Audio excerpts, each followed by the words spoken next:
We're going to begin with the heads of the two institutions. And so in just a moment, we'll hear from Sarit at IIT Ropar and from Harvey Stenger at Binghamton University. We just crossed the 100-person threshold on participants, and we're gratified to have you with us today for our discussion of Mahatma Gandhi and the Reverend Martin Luther King, Jr. Okay. So, shall we go ahead? We can start. The floor is all yours. Go for it. Okay. So good morning, everyone in the United States, and good evening in India. This is a very big occasion for IIT Ropar and sunny Binghamton to come together to celebrate something. I would say that this is essentially the celebration of humanity.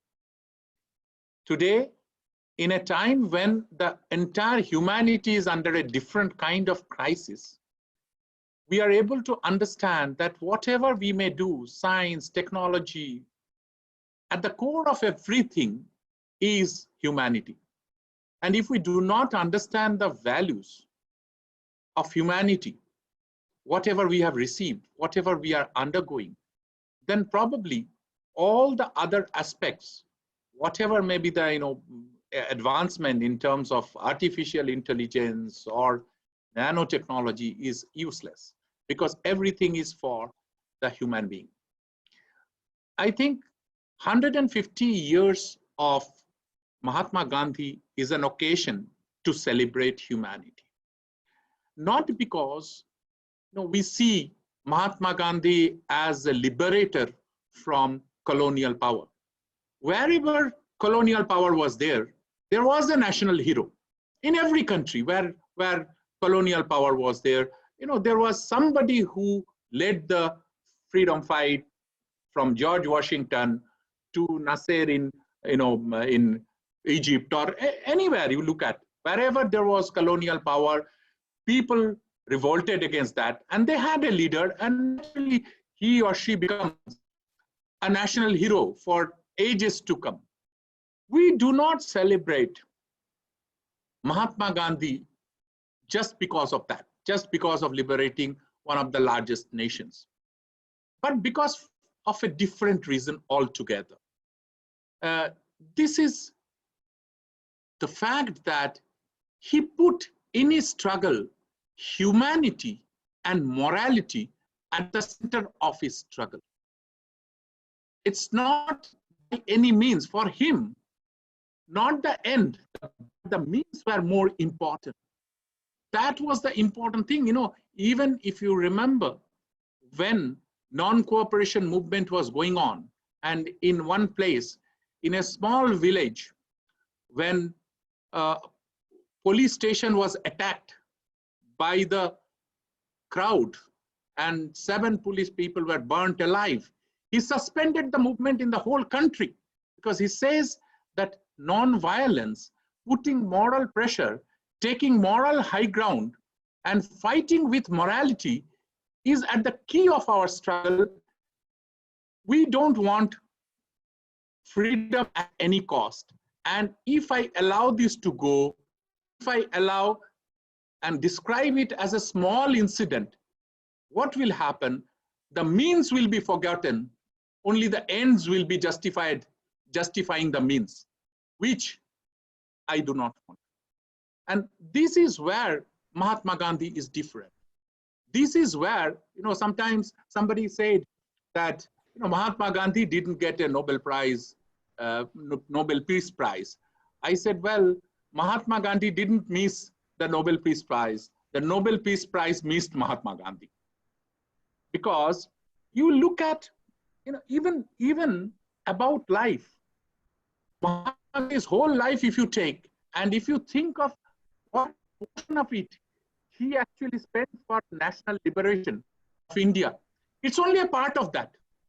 Most of his life was spent on, how to alleviate discrimination in the society against caste system, against cleanliness among people, against moral high ground of being non-violent. The most of his life is about this. In fact, it looks like that the national liberation is a side effect of that. And so the idea of celebrating Mahatma Gandhi's 150th birthday is that we celebrate that humane aspect, that moral aspect of Mahatma Gandhi. Some of the quotes of Mahatma Gandhi is exciting, which I keep on doing. One of them is, the weak can never forgive. Forgiveness is an attribute of the strong. If you want to attribute something, be strong, morally strong, character-wise strong. The other thing is, the coward is incapable of loving. It is a prerogative of the brave. You can love others only if you are brave. And the best one, of course, I always remember, he says, live as if you are to die tomorrow, but learn as if you will live forever. Live as if you will die tomorrow. So have no attachment on your living, but learn as if you will live forever. Knowledge is always so important. And the person, what is very important today, the person who could identify this as the only path was Martin Luther King Jr. I quote where Martin Luther King said about the Gandhian philosophy as, I quote, the only morally and practically sound method open to oppressed people in their struggle for freedom, unquote. This is what has been said by Martin Luther King. In fact, of course, for many of our generation, and definitely to me, the most exciting lecture is that I have a dream. I don't know, there is no one of our generation who has not heard it multiple times, that particular lecture. And one particular line, it touches me so much from his description, that he says that I have a dream that my 4 little children will one day live in a nation where they will not be judged by the color of their skin, but the content of their character. What is so important, that talking of that is, content of the character should be the most important thing to judge a human being. So you see how well it goes with Mahatma Gandhi. Mahatma Gandhi has always talked about building character, being morally sound. If the colonials are brutal, don't be brutal to them. You should build your moral character and remain higher. And this is exactly what actually Martin Luther King not only said, but Martin Luther King executed and showed it to the people of America. So I think there are experts. You are there to listen to them. I am not an expert in the field. I am just, you can call it in today's term, it is a fan. In our terms, I am a worshipper of these 2 great people. I'm not also a good singer, but I remember, I would like to sing few lines. Probably you will appreciate that. One of the very early agitations that Martin Luther King brought out was the agitation against segregation. That in those days, in the bus, the back side was for the blacks and the front side for the whites. In the public swimming pool, municipal swimming pool, actually, there was no entry for the people. And there was a case in Mississippi that, a person drowned in the Mississippi River, a black person, because he was not allowed to swim in the public swimming pool. So he went to swim in the Mississippi River and got drowned. And that's the time the great American folk singer, Pete Seeger, came out with this particular song, which says, if you miss me at the back of the bus, you can find me nowhere. Ho, ho, ho, come on over to the front of the bus. I'll be riding up there. I'll be riding up there. I'll be riding up there. Ho, ho, ho, come on over to the front of the bus. I'll be riding up there. If you miss me at the Mississippi River, you can find me nowhere. Ho, ho, ho, come on over to the swimming pool. I'll be swimming up there. I'll be swimming up there. I'll be swimming up there. Ho, ho, ho, come on over to the swimming pool. I'll be swimming up there. I think it's very relevant. World still has got discrimination. World still has got differentiation between the people. And most importantly, world still have got violence, whether it's violence of terrorism, whether it's violence within the society, conflict between the society. We need to get rid of that. And Mahatma Gandhi and Martin Luther King Jr. are the two lights in the darkness which can guide us to a society which will be equitable, just. In fact, in one of the sentences of, that I Have a Dream lecture, Martin Luther King says that during the, when the abrogation of the slavery, we were given a check, and we were given a check. We have come today to encash that. We don't think that the civilization, the bank of justice is bankrupt. We think they have got enough to give it back. So I think that's the story there. That's the, call here. This is the time when humanity is in a different kind of crisis. Let's look at those people who talk of humanity, who thought of humanity, who showed the path to humanity. Thank you very much.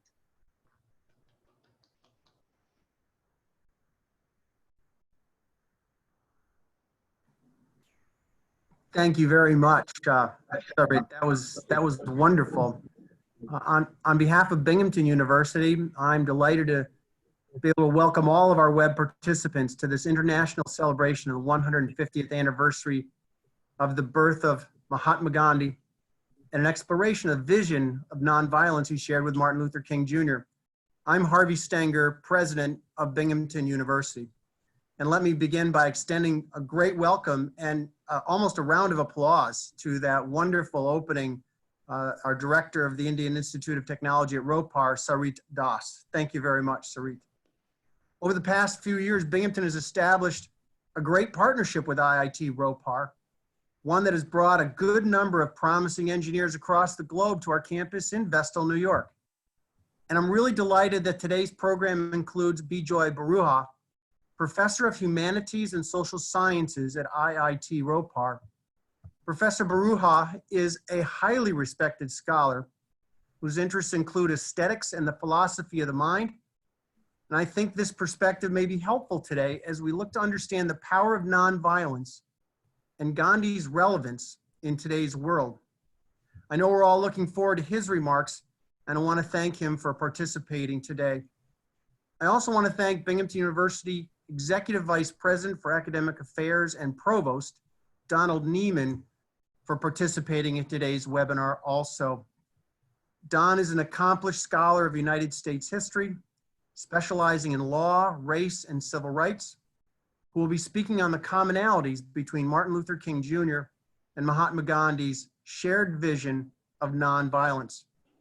And of course, I want to thank Srihari, Dean of the Thomas Watson College of Engineering and Applied Science, who will be discussing the importance of international educational partnerships, such as the one we have with IIT Ropar.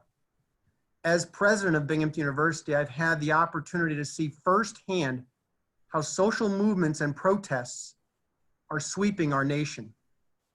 Recent events in America, particularly George Floyd's death at the hands of the Minneapolis police, have generated an outpouring of calls for change. Indeed, I believe that these protests may mark a turning point in race relations in the United States. Across the nation, millions of marchers have taken to the streets to raise awareness of racial and social inequalities and to demand reform of police agencies and other institutions. And while a few of these protests have turned violent, most of these protests, in fact, the vast majority, have been peaceful, stressing the obvious truth that Black lives matter. In this way, these protests are part of the legacy and an extension of the work of Martin Luther King and Mahatma Gandhi, and are having an impact on institutions and organizations across the United States and even around the world. At Binghamton University, we've heard these calls for justice and inclusion and see them as consistent with our values. In recognition of these shared values, the university has established a new scholarship named for George Floyd. The George Floyd Scholarship for Social Change will support minority undergraduate students. In addition, we are also increasing support for the university's Clifford Clark Diversity Fellowships program for graduate students. It is our hope that these scholarships will help make Binghamton a campus at the academic forefront of social justice and human rights, and continues the university's long tradition of civic activism and community engagement. The principles of nonviolence espoused by Gandhi are effective, or in the words of King, Gandhi in India showed it could work. King, of course, was referring to Gandhi's years-long effort to free India from British control, capped off by the 1930 Salt March that saw hundreds beaten and more than 60,000 people arrested. Nearly 3 decades later, King himself would emulate this approach most directly in the 1965 Civil Rights March from Selma to Montgomery, a march that would be seared into the American consciousness by the brutality of the racist response at the Edmund Pettus Bridge, and more broadly, by the emphasis on nonviolence that shaped King's political and moral worldview. In fact, King specifically and publicly noted his debt to Gandhi, particularly during his visit to India in 1959, a visit I'm sure our speakers will touch on today. I see the relationship between Gandhi and King as something similar to that of a catalyst and a reactive agent, that Gandhi's life and work served to speed up the movement towards equality, not only in India, but in America and across the globe. In fact, not only did Gandhi influence the spread of movements for liberation and equality, he also served as the agent that made this flame burn brighter, hotter, and with more intensity. And this was King's task and burden. But as King knew all too well, moments of social change are always difficult. There are tensions and challenges, passions are inflamed, and hard words exchanged. This was true during Gandhi's time, during King's life, and during our times as well. But if Gandhi truly was the catalyst that I believe he was, his legacy will be a more peaceful and equitable world.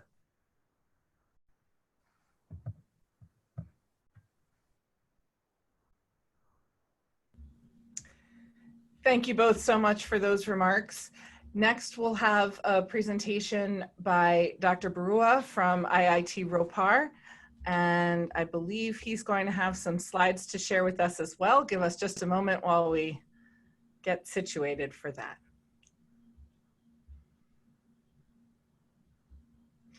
Again, a reminder to our attendees, if you have a question for one of our panelists, you can post it in the Q&A box in Zoom. The chat is lovely and we're enjoying seeing everyone chime in from wherever they are in the world. So thank you for that too.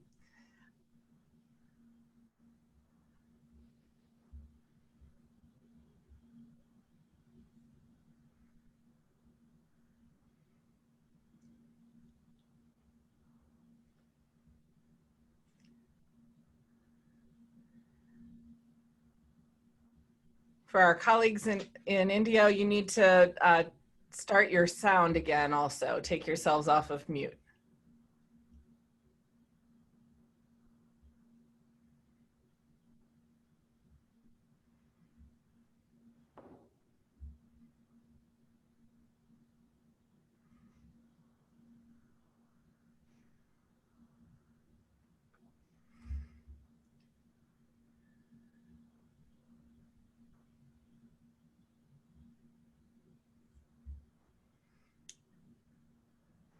Everyone of us in India. I should talk about Gandhi by placing him in contemporary perspective. But when one talks about contemporary relevance, one must disambiguate this phrase because it has more than one meaning. It has at least two meanings, as I see it. One is the positive sense of relevance, contemporary relevance. The other one is a negative sense. Positive sense is when some past person or action or idea is found to be relevant to the present. Negative when that person, idea, or action is actually not found to be relevant, but they are still normatively relevant. In other words, one could say that in the negative sense, it is de facto not relevant, but de jure relevant. And in this talk, I shall speak more about the negative sense rather than the positive sense. Not wholly, but mostly. So, next slide.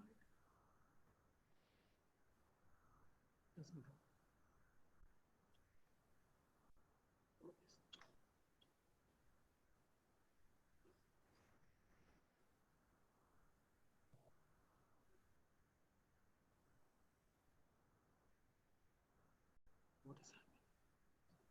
Sorry, there is some.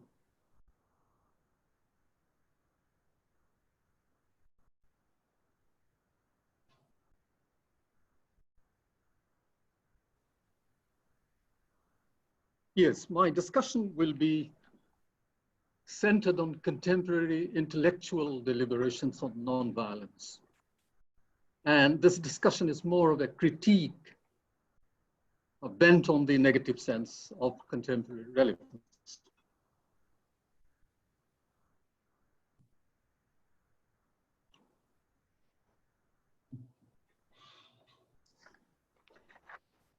First, I should talk about a distinction on the concept of non-violence or ahimsa, which I call principled and strategic non-violence. It's a disjunction or a distinction that is crucial to this discussion. I start with Gandhi, what Gandhi said about non-violence, and I shall talk about whether it was principled non-violence or strategic non-violence or a relation between the two that he was referring to.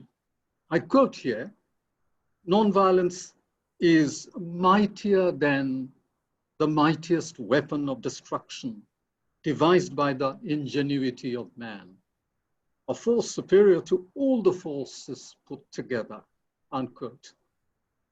If you look at this remark, it seemingly favors a construal of non-violence as a strategy to be deployed against violence.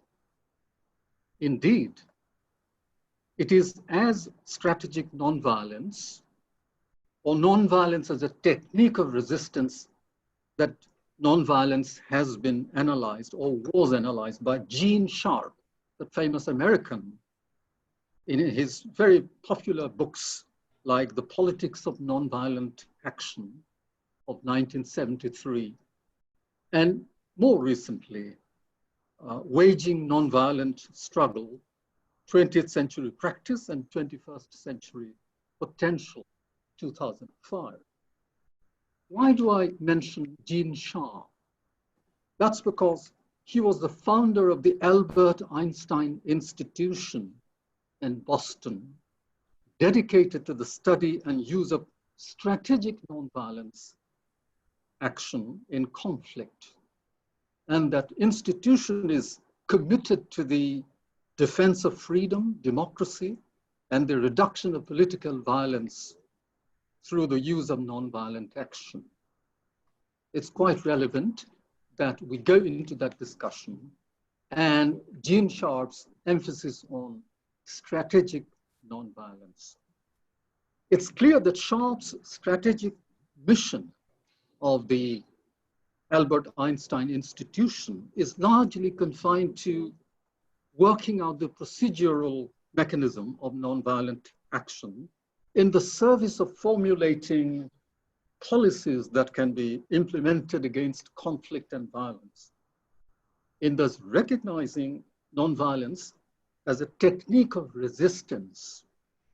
This is his phrase, technique of resistance against violence. Sharp attaches little importance, and this is a critical comment. He attaches little importance to the acceptance of nonviolence as a principle. It is enough for Sharp to be convinced of the high efficacy of pragmatic, strategically planned nonviolent action, course of action, in resisting forces of oppressive violence.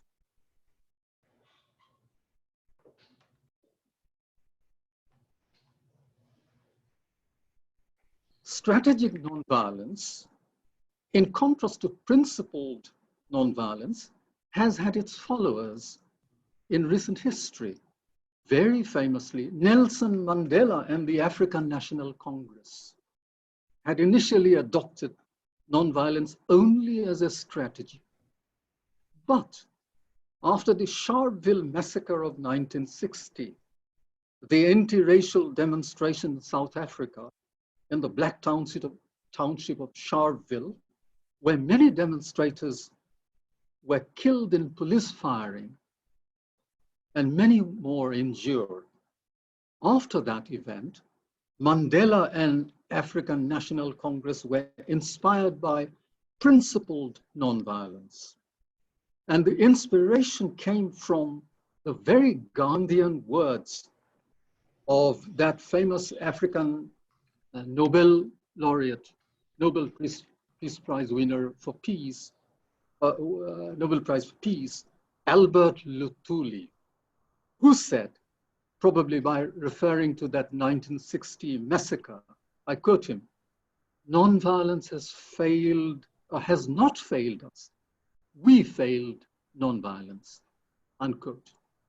Now, I refer to this quote because this quote will become very relevant to what I'm going to say at the very end of this talk, in another context, Indian context, and this is, of course, African context. While in political power, Mandela refused to sanction any recriminations against the former oppressors. Instead, Mandela initiated a process of healing in the true spirit of principled nonviolence. Now, where lies the difference between strategic nonviolence and principled nonviolence? I have been postponing this, so I come to it. The point is that without any anchorage in principled nonviolence, strategic nonviolence might become a mere substitute for violent action, somewhat like a nonviolent aggression and even nonviolent revenge against the adversary. But strategic nonviolence, bereft of its root in principled nonviolence, would be an unforgivable betrayal of Gandhian nonviolence. Because such a mode of nonviolent struggle would become another case of adversarial resistance. And this is the point, that any resistance, if it is truly nonviolent, can never turn into an adversarial resistance. Gandhian ahimsa, as it is practiced, practically demonstrated in nonviolent resistance of satyagraha, is anything but adversarial resistance.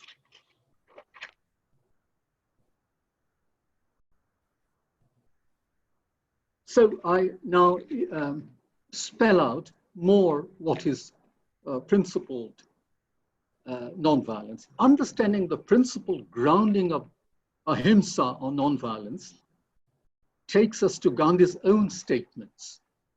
Here I have two statements. The first one is this, I quote, "Ahimsa is not merely a negative state of harmlessness. but it is a positive state of love, of doing good, even to the evildoer. I emphasize, doing good, evil to the evildoer, unquote. And the second statement is this, quote, nonviolence is sole force or the power of the Godhead within us. We become godlike to the extent we realize nonviolence, unquote. If you reflect on these two remarks, it's quite clear what is principled nonviolence and how you could differ from merely strategic nonviolence. Now, characterizing ahimsa or nonviolence as a positive state of love, as Gandhi says, implies that there is no nonviolence without love. And loving implies doing good, which in turn implies doing good even to the evildoer. It's crystal clear here that even the enemy, the oppressor, against whom one embarks on a nonviolent resistance, is no less an object of loving interest. Thus, nonviolent resistance must be intrinsically guided by the desire not just for conquest of the evildoer, but a conquest attained through love and truth. This is the sense of conquest through nonviolent resistance against Western colonial oppression that Gandhi suggested in the following remark. And the remark is this: you will complete the conquest of the West, not through vengeance, because you have been exploited, but with real understanding. This conquest will be loved by the West itself, unquote. It is this principle of non-adversarial, non-violent resistance, this is my phrase, non-adversarial, non-violent resistance, that Gandhi believed to be the only force capable of overcoming violence. Given this principle, there is no room for vengeance or revengefulness against the perpetrator of violence. It is indeed of contemporary relevance for the world to realize and ensure that strategic nonviolence is permanently ingrained in principled nonviolence. Now I come to something of great interest to the West as well as to the East, because the discussion that I'm going to initiate now is a very recent book of great theoretical importance, namely Professor Judith Butler's book of 2020, The Force of Nonviolence, an Ethico-Political Bind. Professor Butler is very famous in the West, everyone knows, very famous all over the world in critical theory. She is Maxine Elliott Professor in the Department of Comparative Literature, University of California, Berkeley. What makes Butler's work pertinent is its bearing on the principled strategic disjunction under review. Professor Butler the title is suggestive. She controversially characterizes nonviolence as a force, in as much as force is indicative of violence. But I think the characterization is acceptable because nonviolence is very much a moral force, an inner force of love and truth, at least for Gandhi. Indeed, Gandhi declares nonviolence to be a force superior to all the forces put together. Furthermore, by pronouncing it to be mightier than the mightiest weapon of destruction devised by the ingenuity of man, these are Gandhi's words, Gandhi highlights the principled basis of nonviolence with a clear statement. And the clear statement is, I quote, nonviolence is soul force or the power of the Godhead within us, we become godlike to the extent we realize nonviolence, unquote. I had already quoted it earlier. I think everyone will recognize that Butler's force of nonviolence is no invocation of soul force of godlikeness. Nevertheless, we need to understand that Gandhian soul force is not just a spirit of interaction between individuals, but also what Martin Luther King Jr. called, and this he called in the context of interpreting Gandhi, I quote him, a powerful and effective social force. I emphasize social force on a large scale, unquote. In Butler's theoretical perspective, the force of nonviolence would indeed be a social force in as much as she conceptualizes nonviolence as what she calls global obligation. A global obligation that arises from, again, what she calls our fundamental interdependency of one another. Indeed, it is this social force of nonviolence that has been operative in so many cases of recent history. Martin Luther King Jr. in overturning racial legislation in the USA, Lech Walesa and Václav Havel in Eastern Europe in replacing communist dictatorship with democratic regimes, Nelson Mandela against apartheid in Africa, the Dalai Lama in the movement for Tibetan autonomy, and Aung San Suu Kyi in transforming the authoritarian Myanmar into a democratic government. Furthermore, there are more timely examples of nonviolent struggles, and Judith Butler herself mentions, such as nonviolent groups in Palestine fighting Israeli colonization, and the most recently witnessed mass movements of people of all color and ethnicity with banners and resounding voices, namely Black Lives Matter. In India, there have been important nonviolent Gandhian movements of the like of Anna Hazare and Medha Patkar, amongst so many others, such as the most recent Shahinabad protests against the Constitution Amendment Act.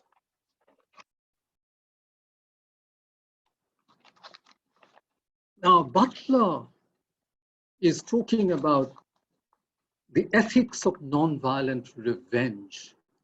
And this is not so much from her book, but from an interview on that book following the publication of that book, where she talks about this revenge being a nonviolent revenge.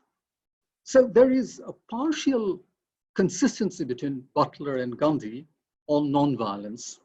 Butler subtitles the force of nonviolence as an ethico-political bind. And the political ethics it entails is an ethics of justified rage. She talks about rage, and a justified one, a rage that can be crafted into what she calls an art form of politics. These are her phrases. Rage crafted into an art form of politics.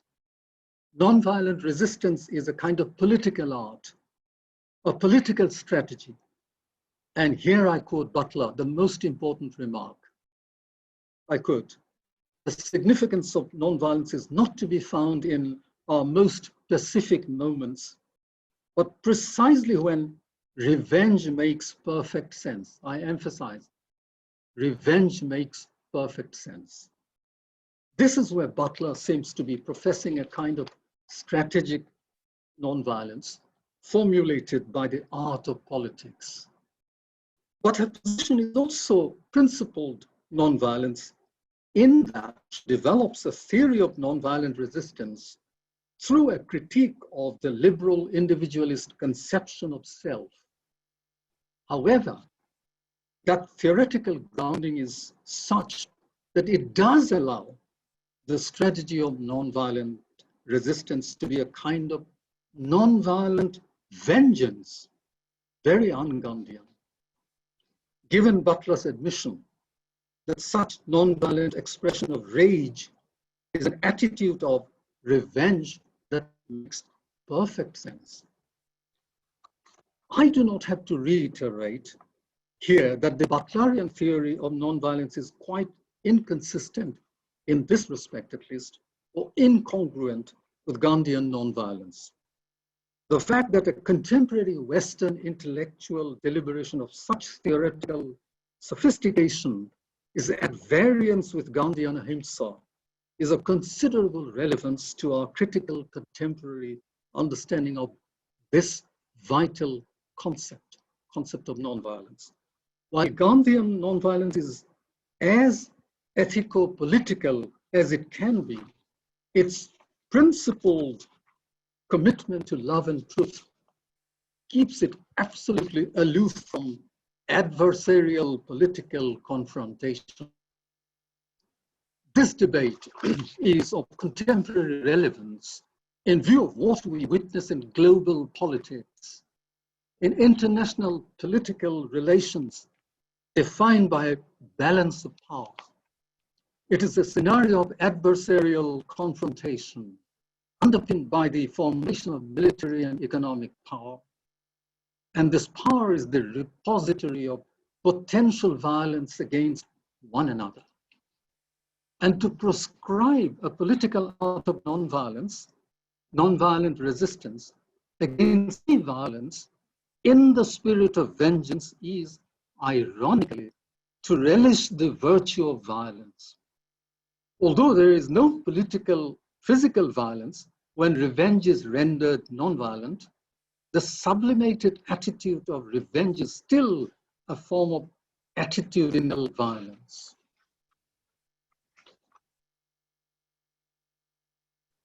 I now come to the last part, and which is a part independent of whatever I said former. I mean, not independent in the sense of not having relevance, but it has an autonomous character. And this is, as the slide shows, Professor Sudhir Chandra, a very eminent historian of India, his book, Gandhi and Possibility, 2017. And its essence is recapitulated in his lecture in Hyderabad Literary Festival of 2019. Professor Chandra writes, I quote, "Gandhi was arguably the best friend humankind has had in the last few centuries," unquote.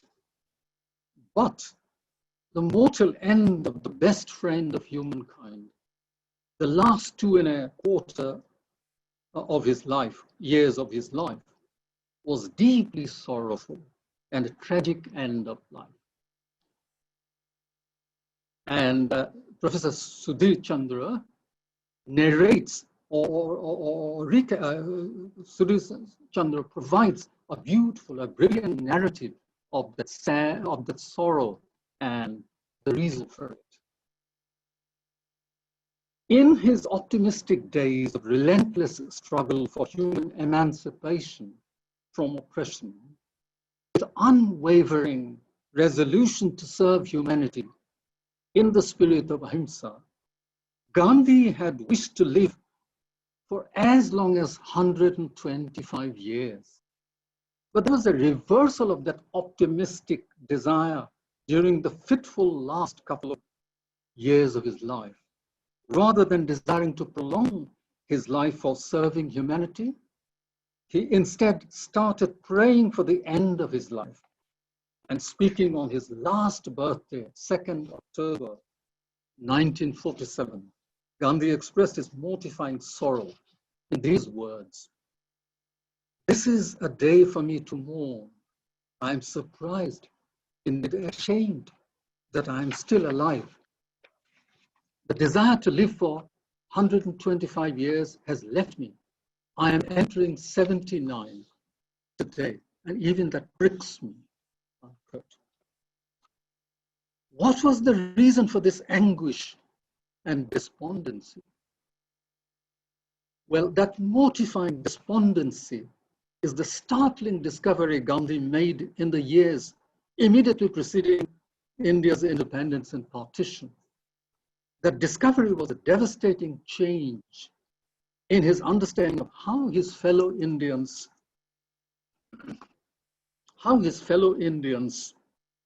had accepted ahimsa, or non-violence, in their common struggle for freedom. Gandhi realized, tragically, that the freedom struggle he had spearheaded for decades was not really the unique non-violent struggle that the world, including him, had believed it to be. But why not?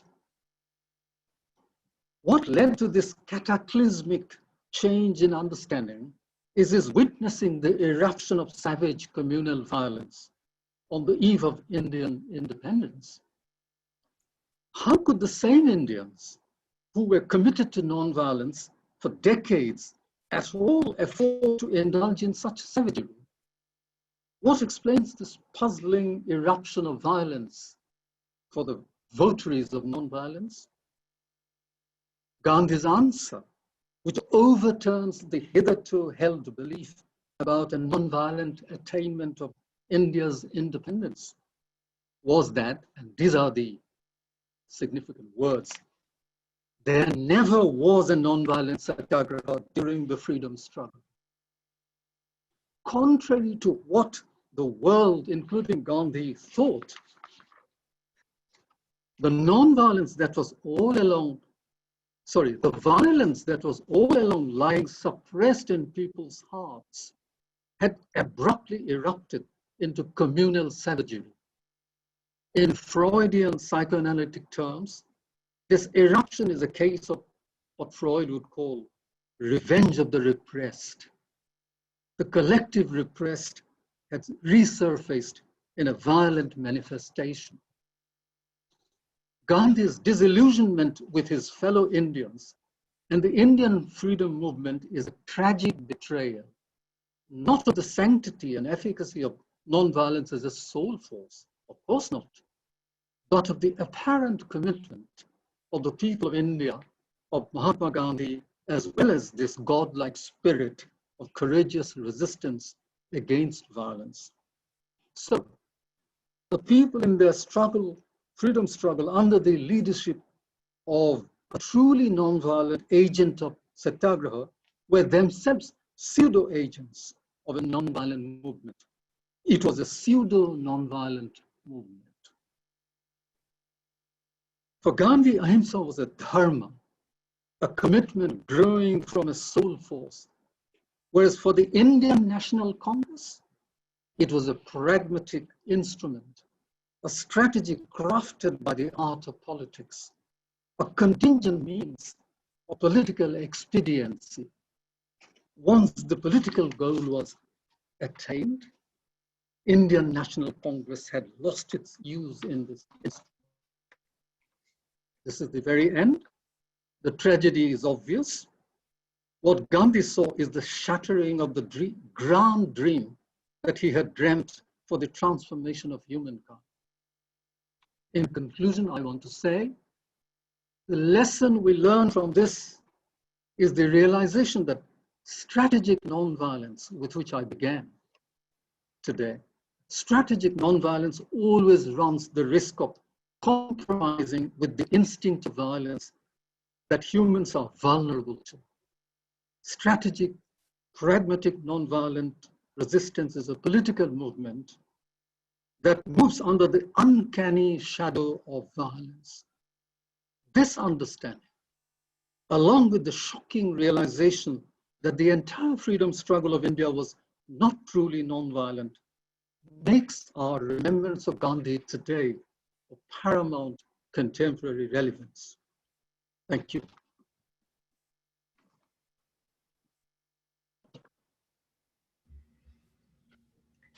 Thank you so much for that. And now we'll have just a moment as we switch gears here, and Provost Nieman is going to have an opportunity to share his screen and some slides with us. Okay. I'm not able to share, Rachel. I thought you had just a moment ago. Can I ask our colleagues in Ropar, have you stopped sharing?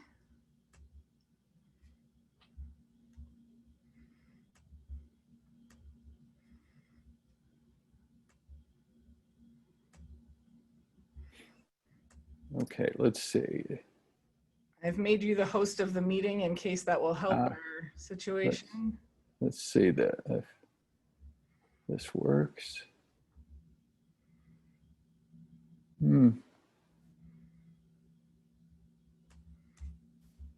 Still doesn't work, Rachel. Okay, let's see.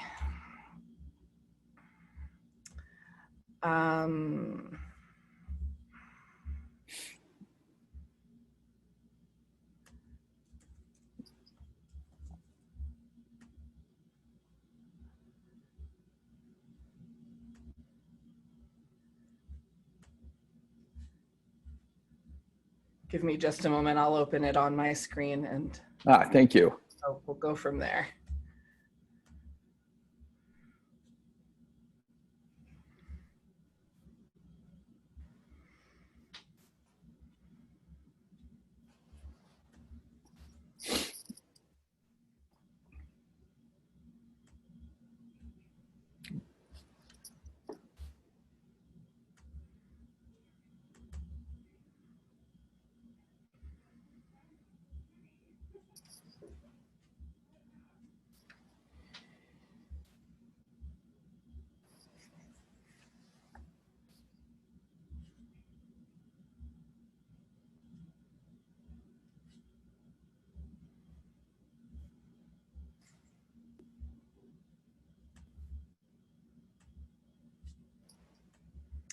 Okay, and you're right. It says the host has disabled screen sharing, and now I've made you the host.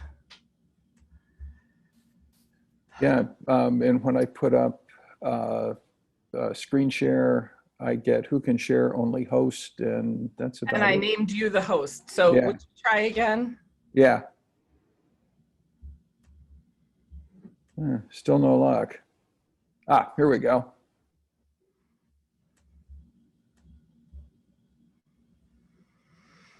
There. Okay. Sorry for the technical difficulty, but looks like we're ready to go now.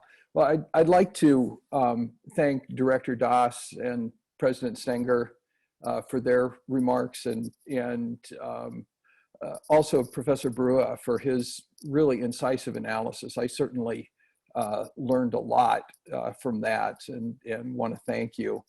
It's really a pleasure this morning to join colleagues from IIT Ropar for this celebration of the 150th anniversary of Mahatma Gandhi's birth.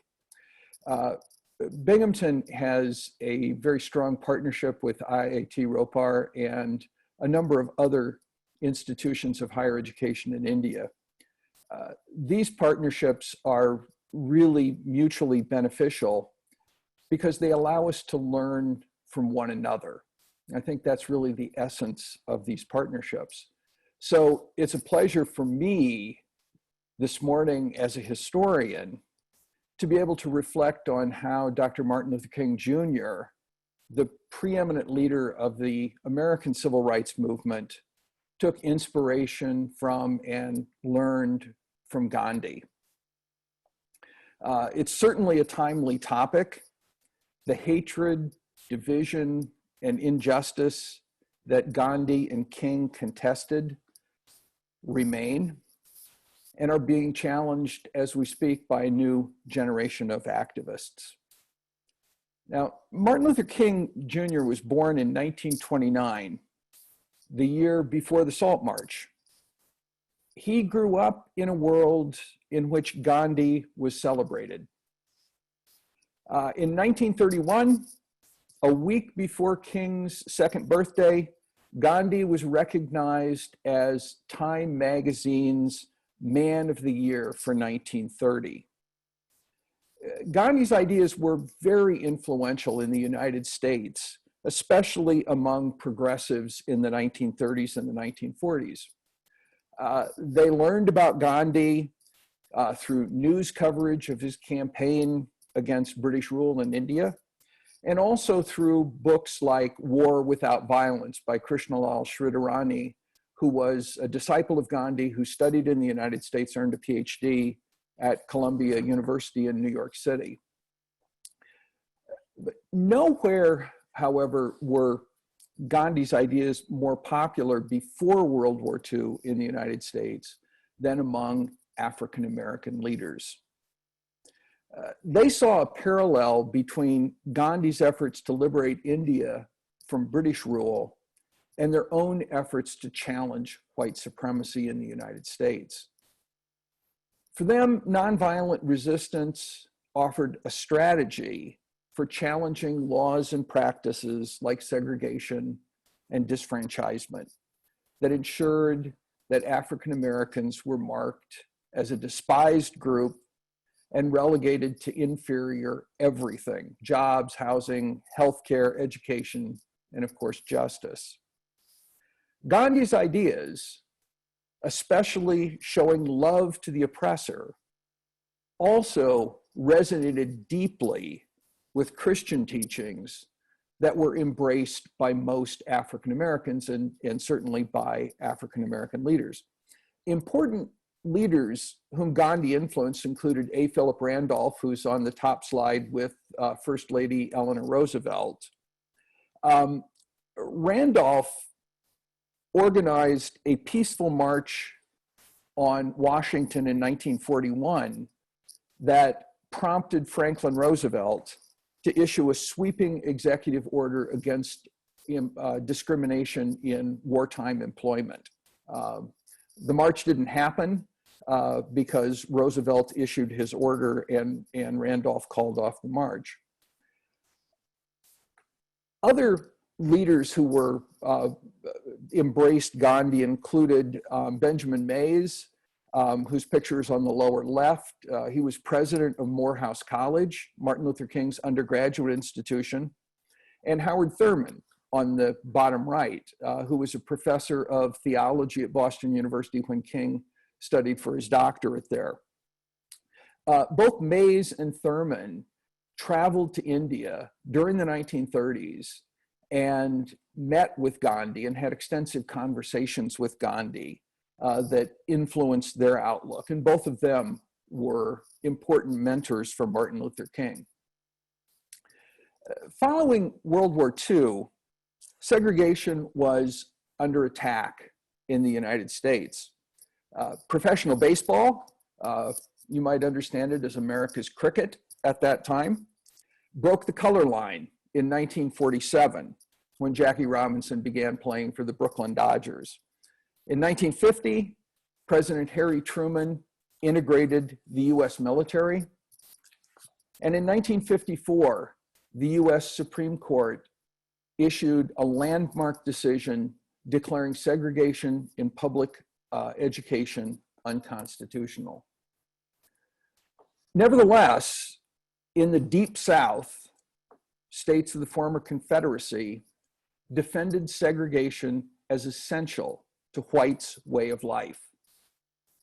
President Dwight Eisenhower refused to enforce the US Supreme Court's ruling, except in instances when states used force to blatantly defy federal court orders. And Congress wasn't much better.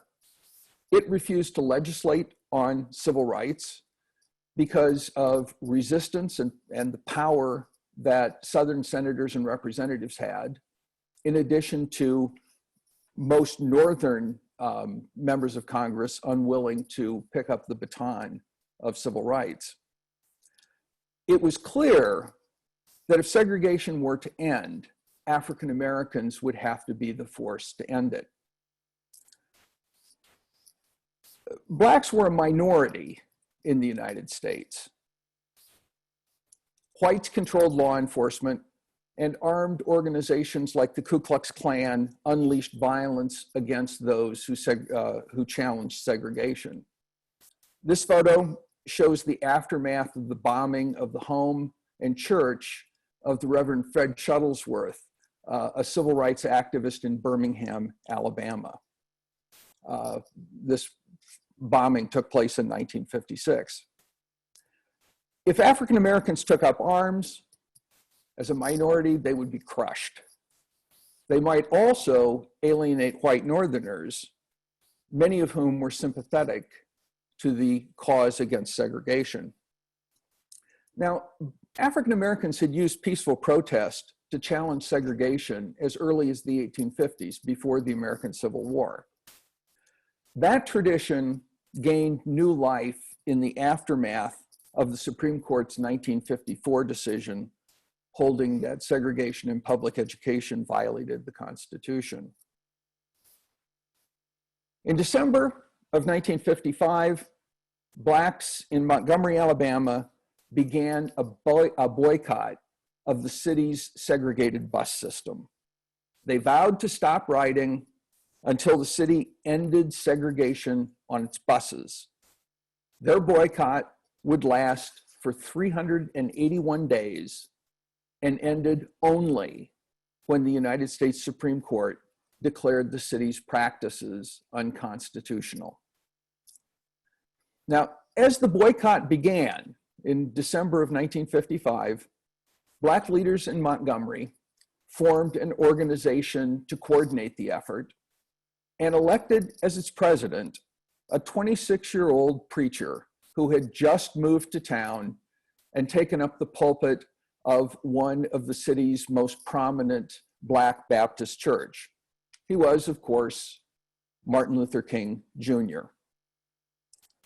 King was an inspiring speaker who insisted that God and the Constitution were on the side of African Americans, and who exhorted his followers to protest peacefully and refrain from violence.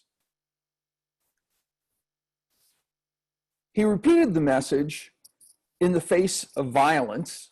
This picture shows the bombing of his home in February 1956, and also in the face of arrests of boycott leaders, including himself, on trumped up charges.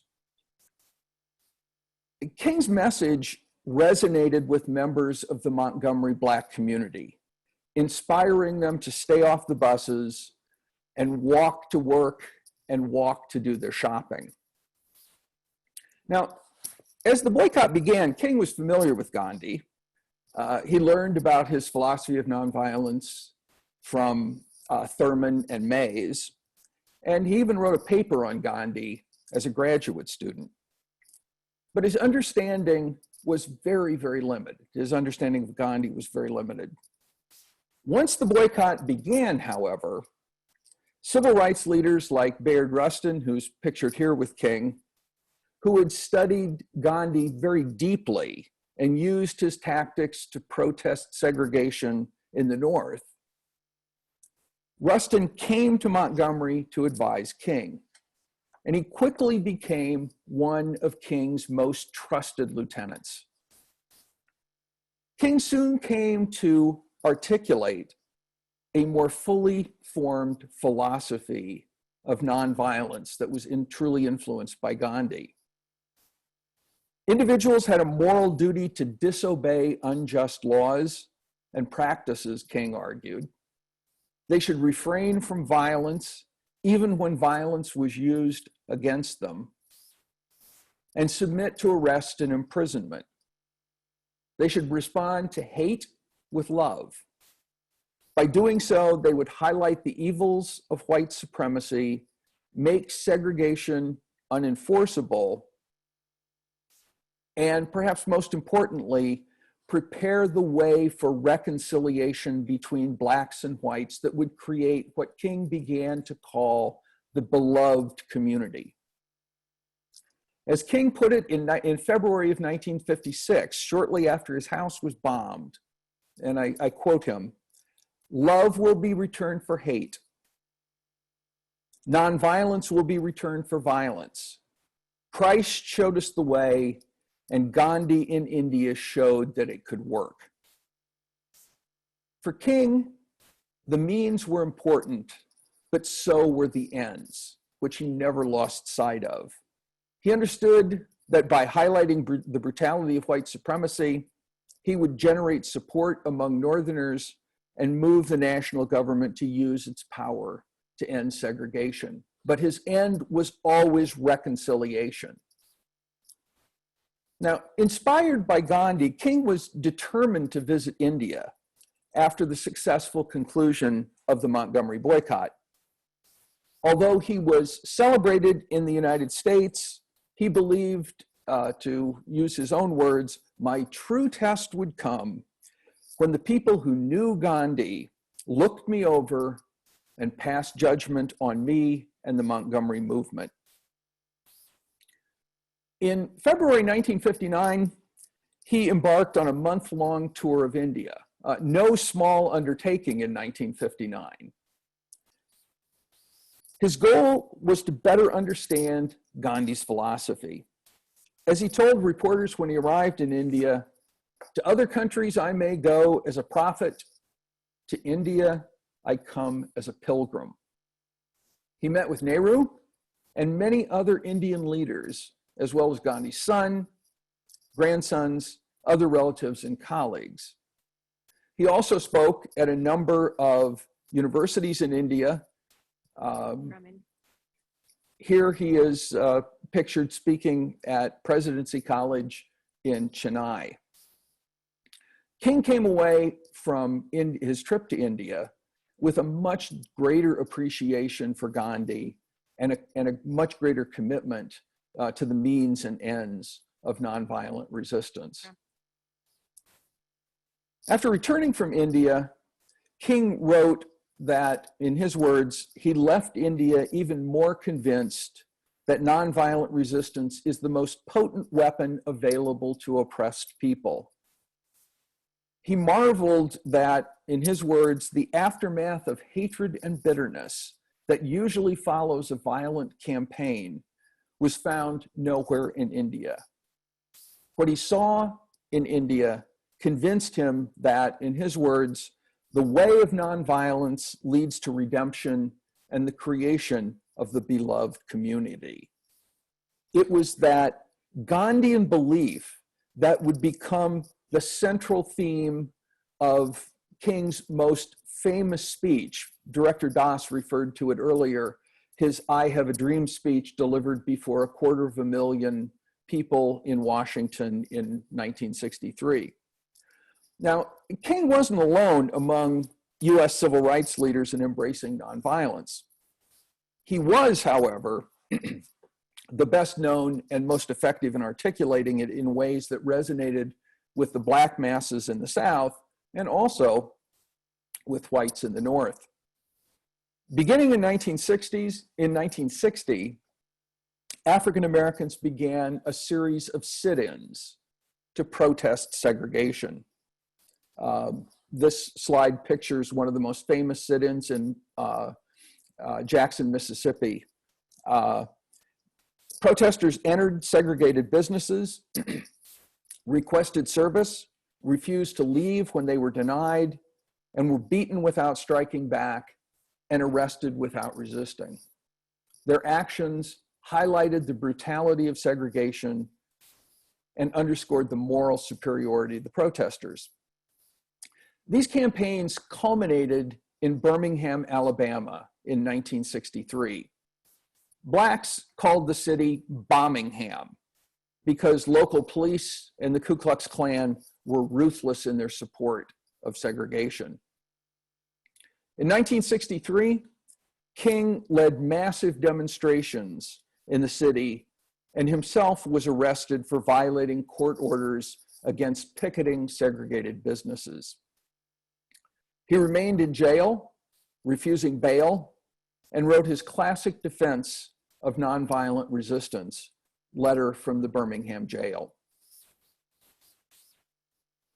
Because many African Americans in Birmingham were unwilling to risk their jobs by being arrested, King and his lieutenants recruited school children to protest. They didn't have jobs to lose or bills to pay. Children were arrested by the hundreds. filling the local jails. So many were arrested that local officials held them in public buildings that were not designed as detention centers. The campaign put enormous pressure on police, who unleashed violence against peaceful protesters. They attacked them with dogs and blasted them with high-pressure water hoses that could tear the bark off of trees. Police behavior became front-page news across the country and around the world. It forced local businesses to end segregation in their facilities. And it got the attention of President John F. Kennedy, who feared that continued protests would lead to violence. He also realized that police brutality in Birmingham had damaged the image of the United States around the world, and knew that it was helping the Soviet Union sway popular opinion against the United States in many developing countries, including India. Kennedy also realized that the demonstrations had changed public opinion in the North, creating deeper support for civil rights action. On June 11th, 1963, Kennedy appeared on national television to announce that he would support sweeping legislation to create stiff penalties against segregation and employment discrimination. The result was the Civil Rights Act of 1964, which passed after Kennedy's assassination. It brought an end to segregation in public places, provided tools to attack public schools that were still segregated a decade after the Supreme Court's decision, and it created sanctions against discrimination in the workplace that have been used to provide African Americans and women access to jobs that had previously been reserved to white men. A year later, the Voting Rights Act of 1965 created tools that opened the ballot box to African Americans and provided remedies to enable African Americans to elect candidates of their choice. These victories did not end discrimination in the United States. Disparities were woven into the fabric of American life as a result of more than 300 years of slavery and segregation. Black Americans continued to suffer from poverty, which limited educational opportunities and access to good jobs and accumulation of wealth. Many continued to live in poor neighborhoods where they were harassed and sometimes killed by the police, whom they often viewed as an occupying army. By 1966, many activists in the civil rights movement rejected nonviolence. And they rejected nonviolence and the pursuit of King's beloved community. Haunted by the violence they continued to experience and disillusioned by the persistence of racism, they embraced Black power, something that King rejected, even as he refused to cut ties with those who advocated it. Sharing their commitment to full equality, King took up the cause of the poor. He called attention to the limitations of capitalism and advocated for a guaranteed annual income. At the time of his assassination in 1968, he was organizing a massive Poor People's Campaign designed to use nonviolent civil disobedience in Washington, D.C. to demand solutions to the problem of poverty. Like Gandhi, King never lost faith in nonviolence and the necessity of reconciliation. Both King and Gandhi are giants of the 20th century who remain revered in the 21st. Their willingness to put their lives on the line to challenge injustice and the tactics they developed to change the world remain an example. In a world full of hatred and division, we should also remember not only the tactics they used, but also their vision. Their insistence on love and reconciliation is more timely now than ever. Thanks.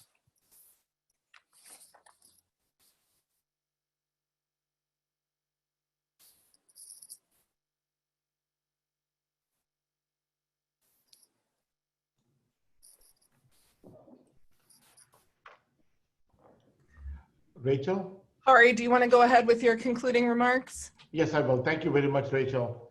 So Director Das, President Stenger, Provost Nieman, Professor Boruah, my colleague and academic collaborator, Professor Rohit, and others from IIT Ropar, Binghamton, ladies and gentlemen. First, a very good evening to our colleagues in India, and a good morning to all here in the USA.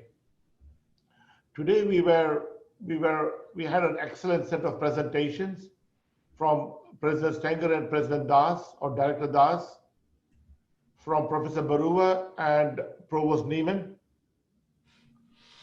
All these presentations and talks gave us an excellent macro level perspective of two giants of the 20th century. Two leaders who, as Provost Nieman suggested, would transcend time, who truly belong to the ages, a phrase that was used to describe President Lincoln right after his assassination. Both Mahatma Gandhi and the Reverend Martin Luther King preached and practiced satyagraha and ahimsa, non-violence and passive resistance. They always were on the right side of what was right. They did not worry about their personal safety, nor their individual aspirations. They were leaders who always wanted the best for their people, their nation, and for the world. Their uncompromising moral authority was the greatest weapon they had. They did not waver from what was right, whatever the forces against them were, whether it was the British regime in India. For example, we quoted the Salt Satyagraha from Sabarmati Ashram to Dundee, which also set off other salt marches around the country and ended up in filling with British jails. Or the Quit India movement and the imprisonment of Mahatma Gandhi and his secretary, for a long time Secretary Desai, and his wife at the Aga Khan Palace near Pune, where both his wife and Mr. Desai passed away, and he was not allowed to leave the palace to perform their funeral rites. So both were done at the Aga Khan Palace. Or being imprisoned, or leading the Montgomery bus boycott, preaching and pleading for peace when his own home was firebombed, always leading protests from the front, as was quoted the march from Selma to Montgomery, or being requested or being arrested for requesting service at a whites only counter in a restaurant in St. Augustine, Florida, and many, many other occasions. Whatever is said today were only small examples or a few examples of the way that these two legends espoused and were exemplars of peaceful resistance for just causes.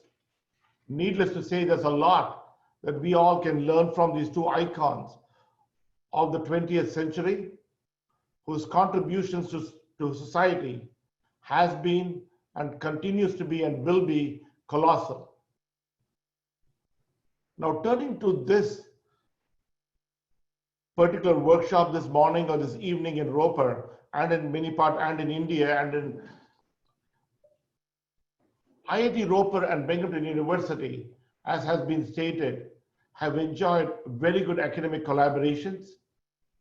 We have been very lucky to have President or Director Das visit us. We've had scholars from IIT Ropar spend time with us. Some of us have had time to go to or have the good opportunity to visit Ropar. This partnership has withstood the test of time and has become an integral part of both campuses' international strategy and international mission. From our campus, President Stenger has always been and continues to be a very strong advocate of international collaborations. One metric of his interest is 2 visits to India in 13 months that he took despite a very hectic schedule. Even the pandemic has not slowed us from working together, does not stop our collaboration. In addition to this presentation and workshop this morning, in early October, we will have a 3-day workshop that will focus on electronics packaging, data center research, heterogeneous packaging, and so on. In addition, we're also looking at a seminar series between IIT Ropar and Binghamton University. Colleagues, thank you very much. This has been a wonderful event that provided for an excellent and effective exchange of ideas and knowledge, and have a wonderful day. Thank you very much for being here today. Thank you, Hari. Wishing everyone a good day. And we have recorded this morning's talks, so the link will be publicized in Binghamton, and I will work with our colleagues at IIT Ropar as well to make sure that that link gets out to folks who are looking for it. Thank you. Thank you, Dr. Das. Thank you from our side. See, we are always, Binghamton is always special for us, and we will continue to collaborate, work together for such and even more important issues.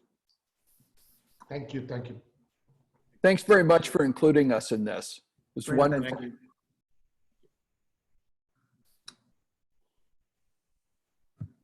Thank you, Rachel. Thanks, everyone. Don, because I made you the host there so that you could share your screen effectively, you're going to actually be the one who gets to end the meeting. Okay. Sorry about that. Thank you so much, Rachel. Great job. Sorry for that little hiccup, but you recovered beautifully. Thank you. All right. Take care.